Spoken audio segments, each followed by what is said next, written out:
स्वागत है आपका आज का चौथे क्लास में। चलिए क्लास में बने रहिएगा। बुद्ध ने अपना उपदेश किस भाषा में दिया था? तो बुद्ध ने अपना उपदेश पाली भाषा में दिया था। बुद्ध ने सर्वाधिक उपदेश किस राज्य में दिए थे? मगध, कौशल, अवंती, गांधार। तो आपका आंसर हो जाएगा कौशल में। बुद्ध की मृत्यु कितनी वर्ष की आयु में हुई थी? 70 वर्ष, 75 वर्ष, 80 वर्ष, 85 वर्ष। तो आपका आंसर हो जाएगा 80 वर्ष। बुद्ध का महापरिनिर्वाण कहाँ हुआ था? तो बुद्ध का जो महापरिनिर्वाण था वो आपका कुशीनगर में हुआ था। बुद्ध के अवशेषों पर कितने स्तूप बनाए गए? 4, 6, 8, 10। तो आपका आंसर हो जाएगा 8 स्तूप बनाए गए। चलिए अगला प्रश्न त्रिपिटक किस भाषा में है? तो आपका आंसर हो जाएगा त्रिपिटक जो है पाली भाषा में है। पाली त्रिपिटक का सबसे पुराना भाग कौन सा है? विनय पिटक की, सूत पिटक की, अभिधम पिटक की, जातक पिटक। तो आपका आंसर हो जाएगा सूत पिटक। सूत पिटक में क्या संकलित है? तो आपका आंसर हो जाएगा बुद्ध के धार्मिक आदेश। चलिए अगला प्रश्न विनय पिटक किससे संबंधित है? तो विनय पिटक जो है आपका संघ के नियम से संबंधित है। बी नंबर आपका आंसर हो जाएगा। क्लास में बने रहिएगा, चैनल को सब्सक्राइब कर दीजिएगा। अभिधम पिटक में क्या अंतर है? तो अभिधम पिटक में अंतर है दार्शनिक विवेचन। सूत पिटक की कितनी निकाय हैं? सूत पिटक जो है आपकी निकाय हो जाएगा आंसर 5।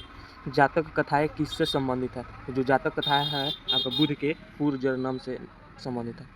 चलिए अगला प्रश्न बौद्ध धर्म मूलतः क्या है? बौद्ध धर्म मूलतः जो है आपका आंसर हो जाएगा अनिश्वरवादी है। बौद्ध धर्म में किसकी कल्पना नहीं की गई है? तो बौद्ध धर्म में आत्मा की कल्पना नहीं की गई है। तृष्णा के क्षय की अवस्था को क्या कहा जाता है? तृष्णा के क्षय की अवस्था को आप लोग निर्वाण कह सकते हैं। निर्वाण आंसर होगा।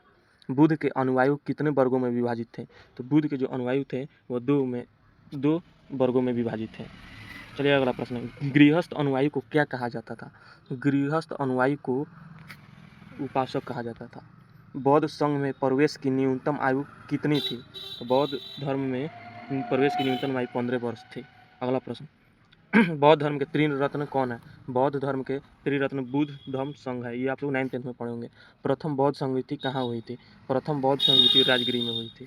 चलिए अगला प्रश्न चतुर्थ बौद्ध संगति के बाद बौद्ध धर्म कितने भागों में बटा? चतुर्थ बौद्ध संगति के बाद बौद्ध धर्म 3 भागों में बटा था। आप ए नंबर आंसर हो जाएगा। बौद्ध धर्म का महायान संप्रदाय किसे आदर्श मानता है? तो आपका आंसर हो जाएगा बोधिसत्व को। चलिए अगला प्रश्न बौद्ध धर्म का सबसे पवित्र त्यौहार कौन सा है? बौद्ध धर्म का सबसे पवित्र त्यौहार बुद्ध पूर्णिमा है। 4 आर्य सत्यों में पहला सत्य क्या है? पहला सत्य है दुख। अष्टांगिक मार्ग में कितने अंग हैं? अष्टांगिक मार्ग में 8 अंग हैं। बौद्ध धर्म का परम लक्ष्य क्या है? तो स्वर्ग, निर्वाण, धन, यश क्या है? तो आपका आंसर हो जाएगा निर्वाण। अगला प्रश्न आपका हो जाएगा ने कितने शीलों पर बल दिया था? तो बुद्ध ने 10 शीलों पर बल दिया था। बुद्ध ने किस मार्ग का उपदेश दिया था? तो बुद्ध ने आपका हो जाएगा आंसर मध्यम मार्ग का उपदेश दिया था। जैन धर्म एवं बौद्ध धर्म किस सिद्धांत में समान है? तो आपका आंसर होगा अहिंसा। पद्म संभव ने बौद्ध धर्म का प्रचार कहाँ किया था? तो आपका आंसर हो जाएगा तिब्बत में किया था। भारत में उपासना को की जाने वाली प्रथम बुद्ध मूर्ति किसकी मानी जाती है? तो आपका आंसर हो जाएगा आंसर मथुरा। तांबो मठ किस राज्य में स्थित है? जो तांबो मठ है आपका हो जाएगा उत्तराखंड, हिमाचल प्रदेश, बिहार, सिक्किम। तो हिमाचल प्रदेश में है।